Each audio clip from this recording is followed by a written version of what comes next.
E aí, pessoal, tudo bem? Hoje a gente começa a falar da metafísica, né? A metafísica é, antiga ainda, né? Porque a gente já tratou na última aula aí um pouquinho do pensamento platônico e hoje a gente vai falar um pouquinho da metafísica aristotélica, tá? Metafísica é aquilo que está além da physis, né? Além da física, ou seja, além do mundo que a gente pode entender como um mundo sensível, como que é o caso lá do mundo platônico, né? O mundo que a gente habita, beleza? Vamos retomar algumas coisinhas para a gente dar um passo adiante para falar sobre a metafísica aristotélica.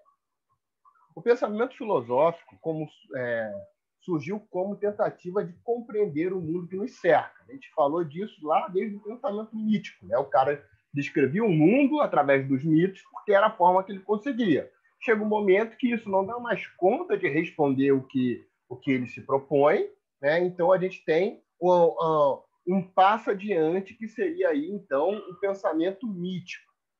Para Aristóteles, cuja obra é fundamental para o estudo da metafísica, a busca pela compreensão do que nos cerca resultaria de um profundo espanto, do grego taumazen, que nos faria problematizar, questionar e investigar a realidade observada. Então aí a gente começa a falar, a gente retoma um pouquinho também o pensamento filosófico. Os primeiros filósofos eles vão tentar aí buscar aquela substância primordial que nós já falamos, né, a arqué, e a filosofia ela segue um caminho diferente do pensamento místico, do pensamento mítico.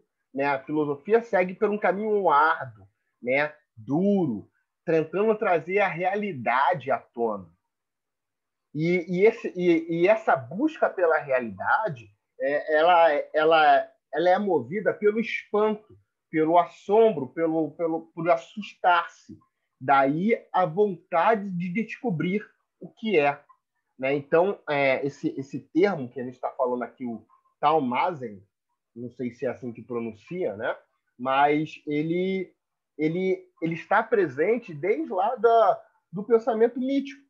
Né? O medo, o espanto faziam com que a galera descrevesse o mundo daquela forma que eles entendiam. Né? Então, isso é o que move a filosofia grega. Tá?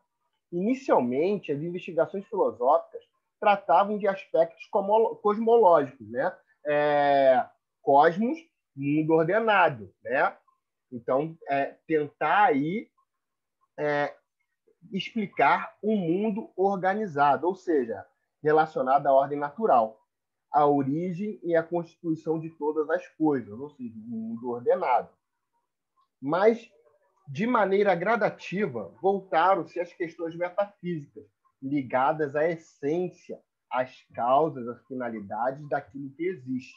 Então, eu começo ali tentando explicar, né, o mundo cosmológico, o mundo ordenado, só que aos poucos, de maneira gradativa, eu vou fazendo o quê? Eu vou introduzindo coisas que estão para além do mundo ordenado, que é a essência, que é a causa, a finalidade. Metafísica aristotélica. Diante do conflito entre mobilismo e imobilismo, aí aqui a gente fazer um parêntese que a gente está falando das teorias de Parmênides e de Heráclito, né? Onde um falava que o ser ele é o que é e o ser e o não ser não é, né? O ser ele é imutável, o homem ele é o que é e pronto.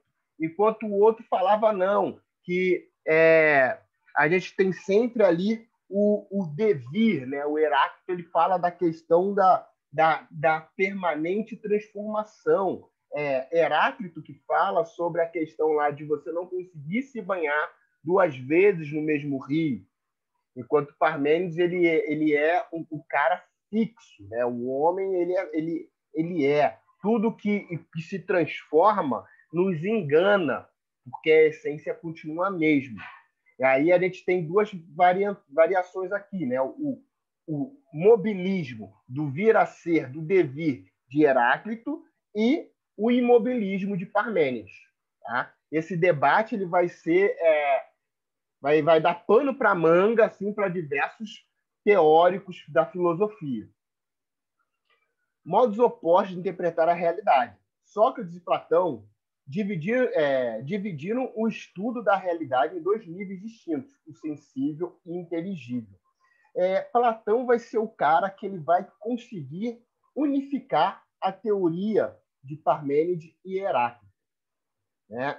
O imobilismo vai estar num plano segundo o pensamento platônico. E o mobilismo, a coisa que flui, que muda, vai estar em outro plano, que é o mundo sensível, que muda, que é da aparência. A gente vai ver isso mais à frente, que eu coloquei um quadrinho aqui para vocês, que está bem bacana. Então, Platão vai ser o cara que vai conseguir dialogar com as duas teorias que eram opostas. Tá? Mas Aristóteles ele vai sempre discordar de Platão. E agora a gente começa a falar um pouquinho sobre a metafísica aristotélica. Antes da gente falar da metafísica aristotélica, Platão ele começa ali com a questão da metafísica quando ele começa a falar do plano inteligível, do mundo das ideias, onde tem a essência das coisas, a essência do bem, a essência do mal, a essência da beleza, né? A essência da cadeira, de tudo que existe está lá. Aqui no nosso mundo sensível é apenas uma cópia mal feita daquilo que só existe no plano das ideias, no mundo inteligível. Agora vamos falar de Aristóteles. Aristóteles refletiu sobre a concepção platônica e discordou da divisão da realidade em dois níveis. Ele passou a entender os entes sensíveis como composto na matéria e forma e a considerar as formas inseparáveis das coisas. Essa teoria ficou conhecida como helemorfismo. Do ponto de vista aristotélico, a essência ou a ideia de algo existente no mundo sensível estaria na própria coisa existente e não no mundo inteligível. Segundo a ideia de Platão, de Aristóteles, desculpa, a essência está na coisa, no que existe. Por exemplo, eu estou aqui na frente do computador, a essência do computador está nele, do que eu estou vendo aqui no mundo sensível, e não no mundo inteligível. Segundo o pensamento platônico, que eu vejo na minha frente aqui não é um computador. É algo que parece o computador, mas é mesmo assim uma cópia mal feita daquilo que só existe lá no mundo das ideias. Aristóteles ele entendia a transformação dos objetos sensíveis como uma realização de suas próprias essências, e não como um traço de imperfeição. Na apostila de vocês tem um exemplo aí que eu achei muito bom, que é o exemplo da cadeira. Inclusive, eu coloquei ele aqui no final do slide para a gente entender, por exemplo, as causas dentro do pensamento aristotélico. Tá? A gente vai voltar a ele daqui a pouco. Mas aqui é aquele quadrinho que eu falei sobre mobilismo e imobilismo. A gente tem aqui, mobilismo contra imobilismo. Sócrates e Platão e Aristóteles em lados opostos.